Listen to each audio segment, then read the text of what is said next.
This episode of The Bill and Callie Show is brought to you by Sip Coffee House 2 in Highland, Indiana on Jewett Avenue.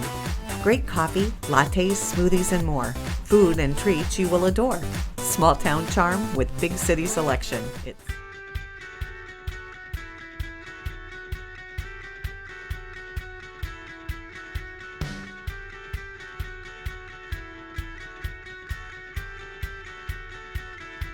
The Bill and Kelly Show is recorded at Studio A at Executive Suite Squared in beautiful Hammond, Indiana.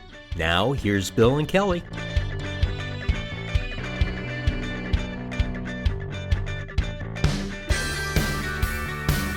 Hello and welcome to the Bill and Kelly Show. We are honored to have a returning guest who is a award-winning novelist, Vivian Probst, who is a writer of several memoirs and a novel.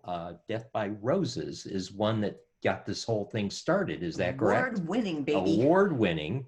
And then also, she's also known for some of her memoirs, such as I Was a Yo-Yo Wife. That's right. And also, she is a well-noted linguist for working on an actual language called Linguist, which is kind of a gender-neutral language, which we'll talk about again. We've talked about it in the past, but it's amazing what you've done. And ever since we talked about it, it's been so in my mind when I go places and I hear words and I think, wow, that's it.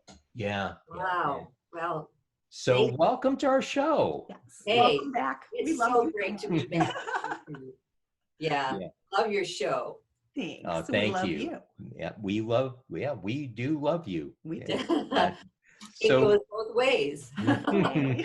So what Vivian is here to talk to us about, you would think, oh gosh, what book she got coming out? No, she is coming here to talk to us about and encouraging us to write. So, wow. Yeah. Yeah. Which in this time and age.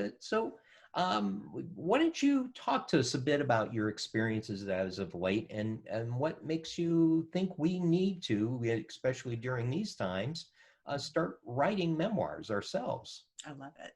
Oh, well, foundationally, everyone has a story. And sharing that story with other people encourages all of us. I marvel whenever I meet people, and some of them will say, you know, someday I want to write a story, or I need to write this book. And it's hard to get started because it feels like such an overwhelming task. But listen, my father just passed away and he's 94. Oh, So he had a long life. I was writing his obituary, and what was stunning to me was I did not know him. Not like I did after I did all that research. And I really feel like we leave the world kind of sad if we don't tell our story.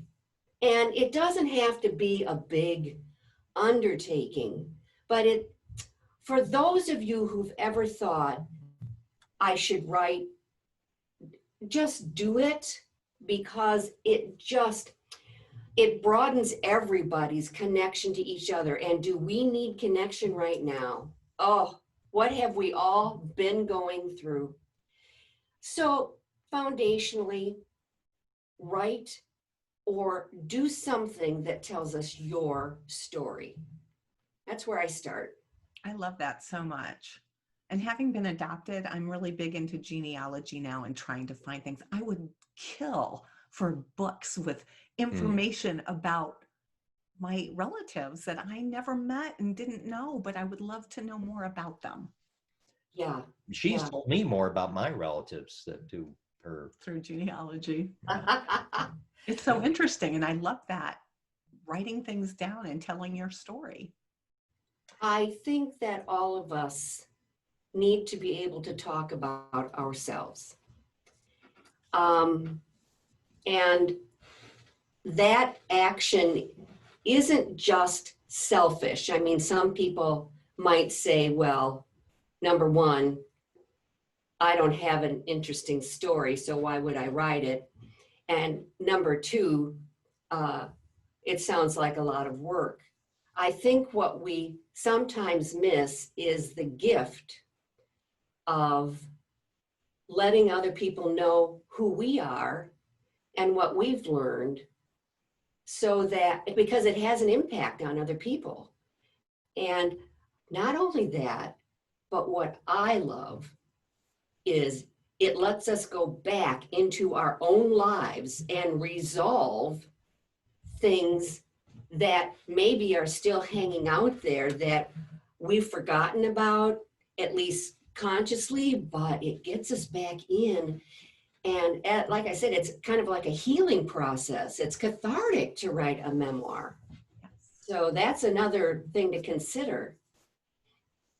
Yeah, especially during these times, because there's so much tension and there's so many bad things happening. You often forget to look at how you react and, some of the things that you may do and respond by. And we were talking about before the show, a lot of times we naturally want to respond with anger and guilt. When you read back and said, oh my gosh, yeah, I was a jerk then, but you're responding to something negative. And that could be self-corrective and trying to create a habit where you don't respond with anger and you respond with something other that resolves the situation. Yeah, I think that we can learn that. I think this is a learned skill, to be able to look at things from a broader perspective and react or respond. I like respond much better than respond from a different place, because when we take a journey inside and we get to know more about what was really going on inside, it makes us a different person. When I wrote, I was a yo-yo wife. I chose to write it as a memoir because I learned something I thought that was so important about relationships that I had to share it. So part of writing a memoir is looking at your own life and the lessons you've learned, and other people need our lessons. We all need each other's lessons. And so it's partly for ourselves and it's partly for the world to learn, to broaden our horizons, like you said, Bill, just to expand. And we learn to respond differently. Listen, I left my husband a number of times. That's why I call the book I Was a Yo-Yo Wife, because I would leave and come back and leave and come back. And I learned one very simple thing that in minutes resolved all my marital issues and helped me fall in love with my husband. And we've got 36 years in now. But the thing is, I just wanted to share that part of my life. And so a memoir can be just a piece of your life and just a lesson you've learned that other people will want to know about. So that's part of it. Yeah, it's boy, it's kind of like journaling in a way, but you kind of do it in the preparation of where other people may read it. Like, there's blogging now. There's a lot of bloggers out there, but sometimes it's a lot of nonsense. Something about writing maybe a blog or a journal with the anticipation that someone else could read who you are and what your feelings are. Well, it's so true. If the thought of writing a memoir is just like way off your radar, the act of journaling is maybe a little easier to handle. And I want to step into a book I read many years ago called The Artist's Way. And Julia Cameron wrote this, and you know how sometimes books just fall off the shelf into your arms and you're not sure why. Okay, well, she believes that each one of us is an artist. We are all artists. And in whatever way that art expresses itself, it's important to share it with the world. So her technique, which I undertook, was to start a journal. And here's what she says. She says, write for 30 minutes every day.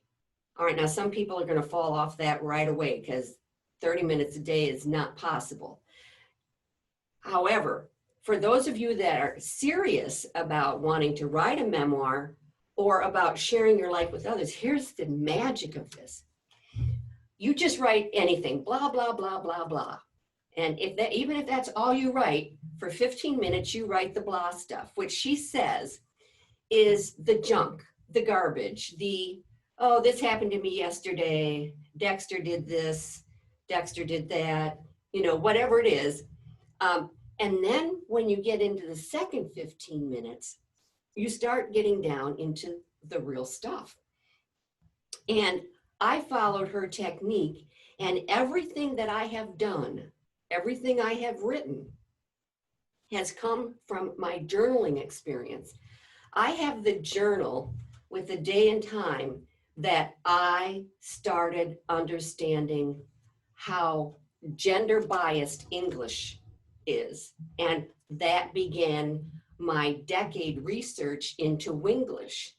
So journaling is step one to discovering who we are. And what you do with that is up to you, but what it does is it opens this door to, wow, all this other creative stuff. Yeah. I love that. Yeah. Yeah, I've been really reflective about my life in the past few months. I've been thinking about how I got to where I am now. And that's a great idea. I'm going to start journaling it and writing and writing things down and really thinking about and looking at the lessons I've learned from the past that have manipulated their way into what I do now. And most of this is because I came into her life. Just Thank you, just Bill. really trying to figure out how that happened No. and create a corrective course so it doesn't happen again. That's what's happening here. My husband wrote the foreword to I Was a Yo-Yo Wife.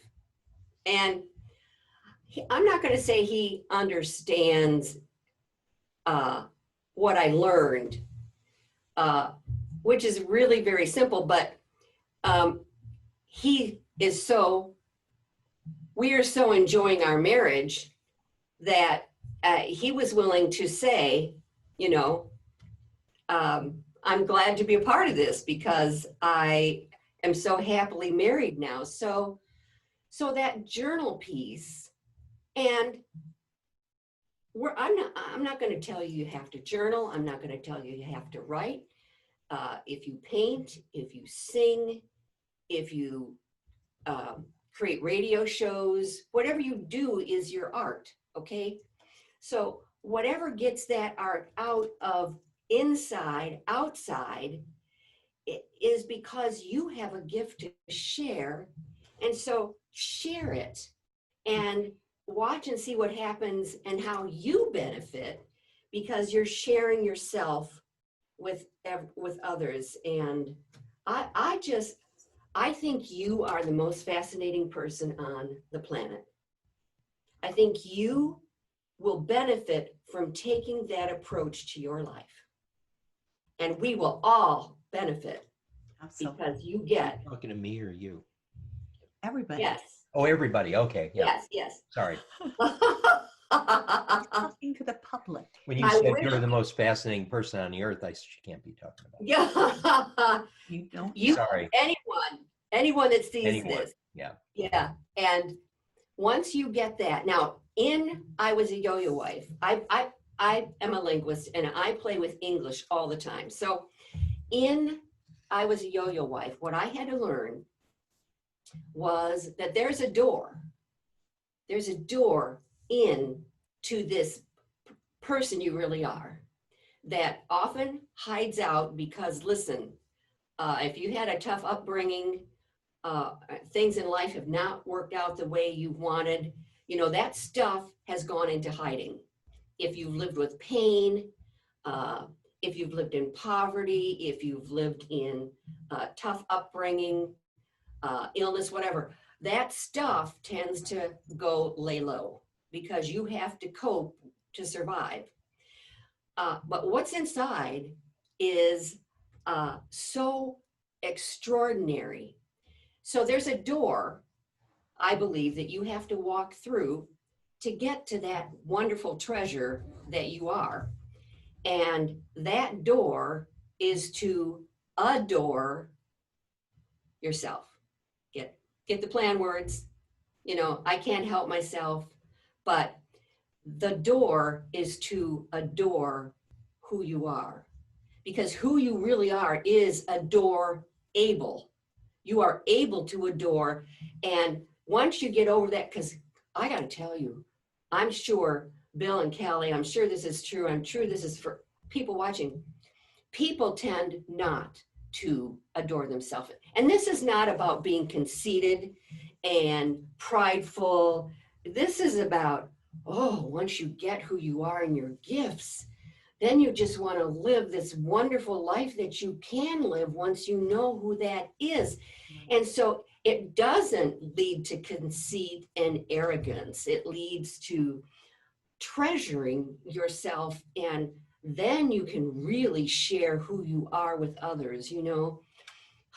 So what can I say but learning to adore? And I hurt when I hear people talk negatively about themselves, because that is, and we do it. Oh, and then there's that word, I'm sorry, that, or those words, and that's just like, you know, we've got to stop it, because the world can't be a better place unless we reach into the better parts of ourselves and share it with others.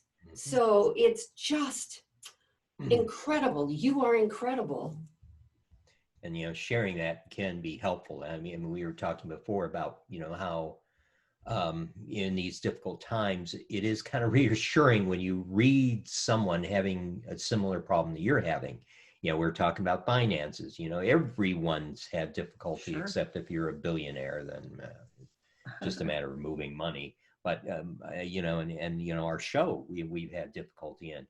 But then, you know, although my heart's broken when I hear about someone going out of business or having to shutter their doors, I feel bad for them. But at the same time, I almost feel something letting me know I'm not alone, that there's someone else that feels that way, or someone else that is going through those difficult times. And this could get more complex. This is just something to relate as what we're going through now. But boy, and it's something that's self-reflective and also helpful to other people. Your story can have an impact on someone else. And really, isn't that somewhat of a way of a society that we should be sharing each other's stories and combining them and seeing how well we can work together and creating a stronger society, creating a bigger novel. Isn't that sort of memoir? So, thank you. Yeah. Isn't that sort of part of why we're here? I don't want to wax too philosophical, but I am so in awe of an opportunity to live life. I've had, my memoir will tell you about my upbringing, which was very challenging. It will tell you what I have gone through in order to learn what I've learned. And you are so right. We need to inspire each other. And how do we do that? We share our stories. We talk stories. We're on the phone, we're sharing a story. Our stories are so important to other people. And I don't know that we all get that or that we believe that. I sure didn't. And you talk about money. Oh, wow. In The Woman Who Forgot Who She Was, you will meet Avery Victoria Spencer, who you will learn about her life that put her in a situation where this is book one, she is spending more than she earns. That's what her problem is. Her problem isn't that she doesn't have enough. Her problem is she is spending more than she earns, and she has this enormous debt that she can't get out of. So it's a memoir. Everything I write is memoir. And so this is how a dream I had, I asked before I went to sleep one night. I said, why am I having these problems with money? Would someone please explain it to me? So I got this story, which I finished, and in finishing this story, I got why I had my own need to spend more than I earned. So I have turned that into book one of that 5-volume series, The Woman Who Forgot Who She Was. And so, tell your story. Tell your story. That make that a gift to others. It's so important. And listen, like I said, I learned so much about my father. And sometimes I think the people we are closest to are the people we might not know very well, because we don't get their story. There's so much emotional baggage often attached to that. But, oh, do tell your story. Please, please, please. One way or another, get it out there. Yes. And what you're saying, going back to how you started this, is you just start writing, what happens to you during the day, and that could lead into writing about something else. And depth of your life and more reflective of who you are. And we all have computers, and you can type, most of us can type much faster than we can write. So just getting down details. And another thing is, if you feel that your life situation is such that it would offend your family, I changed I was a yo-yo wife, I changed all names except my own. So if you feel like, oh, wow, I would be upsetting my family terribly, then just change names. And if your family is anything like my family, and I've heard this from other writers, they're not the first ones to just really admire and marvel about your accomplishments. They're often more standoffish about it, and they want you to go do your thing, and then they'll think about it. But the thing is, you can do that, or you can make it fiction. You can give it a different setting, And listen, there's a T-shirt out that says, "Be nice to me, or you might show up in one of my stories."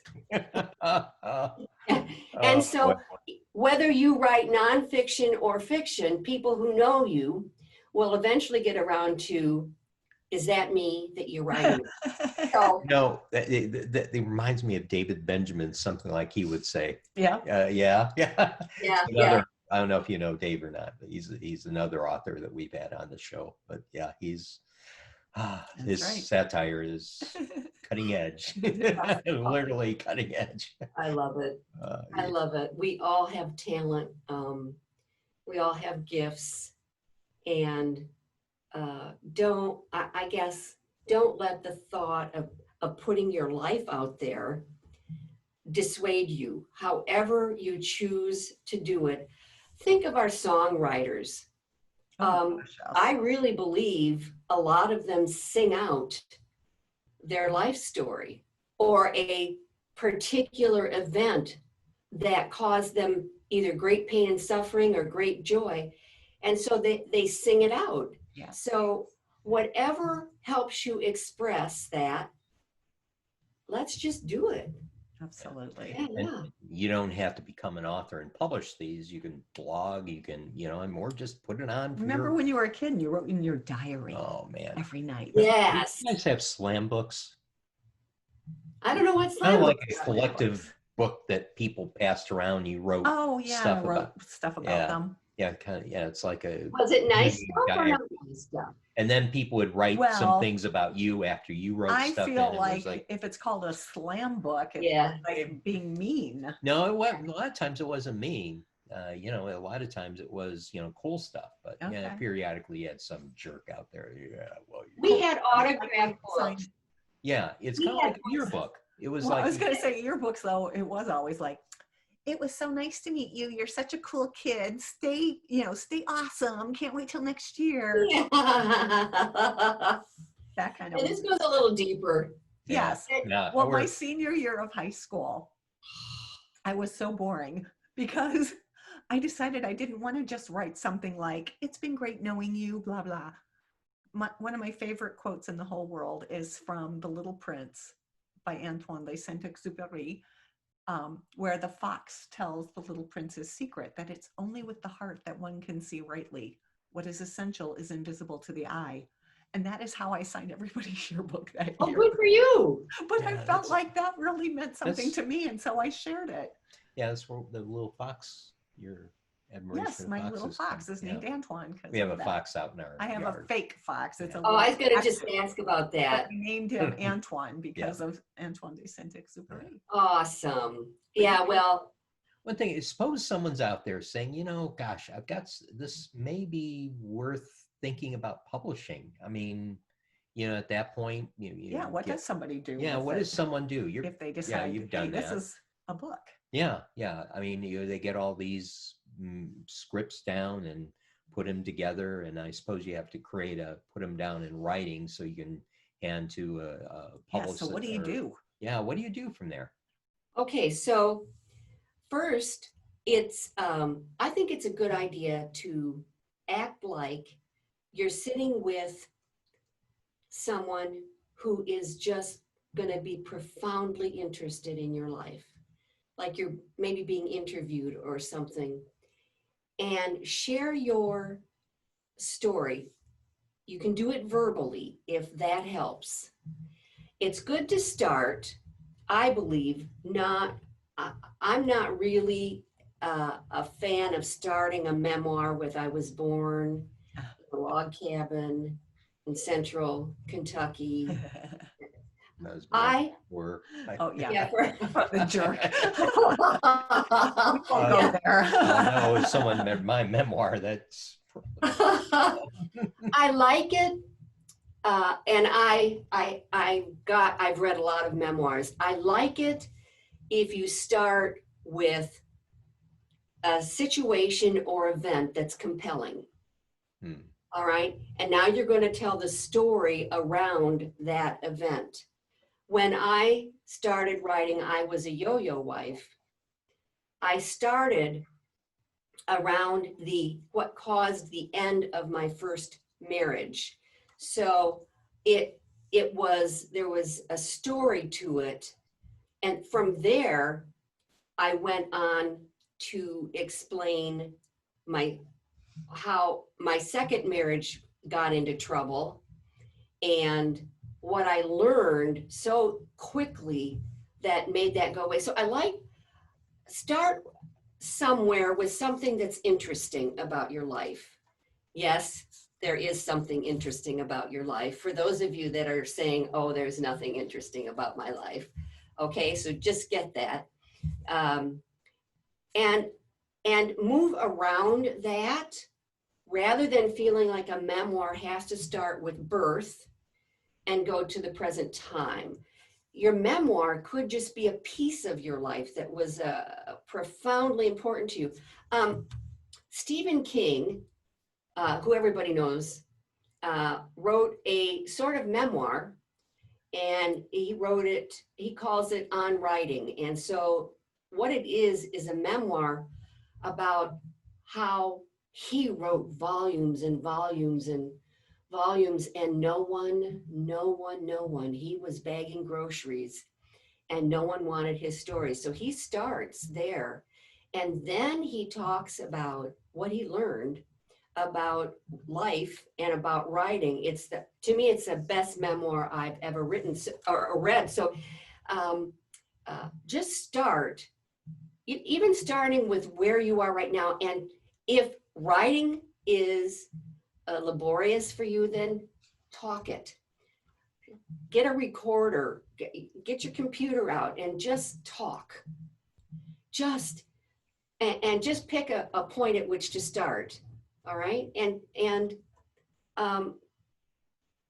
as you talk, watch what happens. It just starts coming out. Just like if you write, it just starts coming out. And you're not really, okay, I'm going to say, you're not really the author. Life, the life inside you is writing.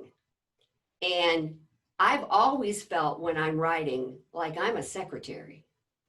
Like I am just taking notes from something that's inside me that knows what's going on and knows where this is going. And I don't even have to know. I just listen to what it's saying and I do whatever it tells me it wants to do.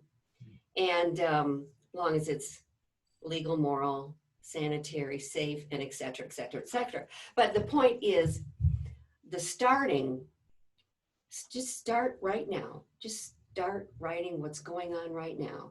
And as Julia Cameron says, the first 15 minutes, you're going to go, oh, that's junk. But then you start getting down in deeper. So that's sort of where I would tell someone to just get going. Awesome. Get it out.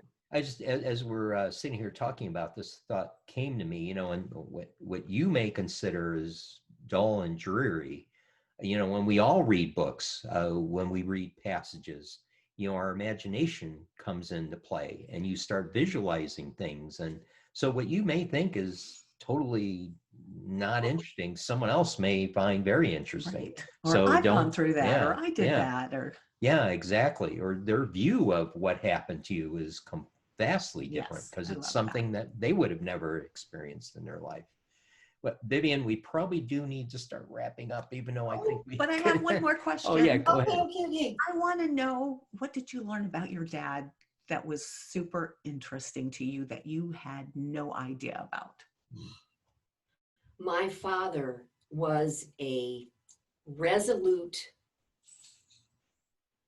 never say die man. From his childhood, he was resolute to become, to go to World War II, to join the Army and be in World War II. I saw that resolve and that determination play out in his life, but I never, okay, let me say, I didn't really see it. I could see that he would make decisions and he would make things happen, but I didn't see the spirit of that resolve inside of him, and coupled with such a compassionate heart, such a unbelievably loving and compassionate spirit. And I didn't spend enough time with him.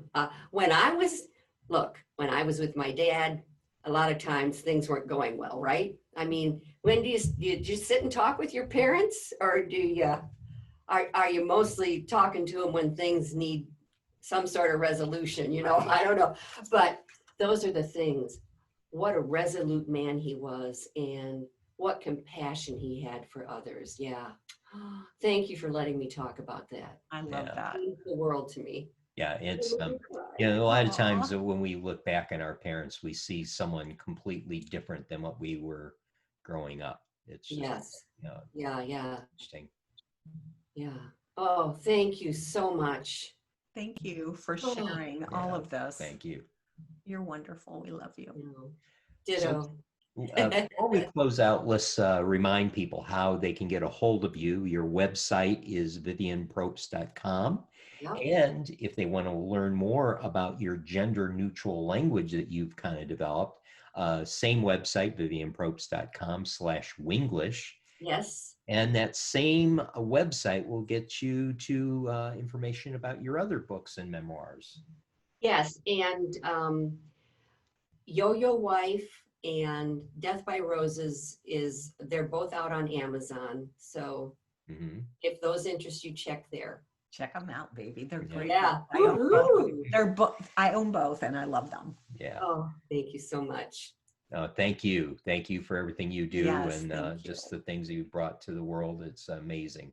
So, well, listen, as much as we hate to do it, we have to, say we have goodbye. to say goodbye. Mhm. But Vivian, please take care of yourself and stay safe. And, Yes. and that goes for and everybody out there. yes, Stay Yes, safe. all everyone, of you. everyone. We're Let's going love one another Yes. exactly. out and through and out of this virus. Absolutely. Yes. Yeah, we have to make it through somehow, and we might as well share each other and help each other out, and we'll get through this together. That's right. So It takes a village, baby. yeah, It does. exactly. And with that, we'll wish goodbye for everyone now. a safe rest of the week and the weekend, and we'll say goodbye for now. Bye, everybody. Bye, everybody. Thank you so much. Thank you.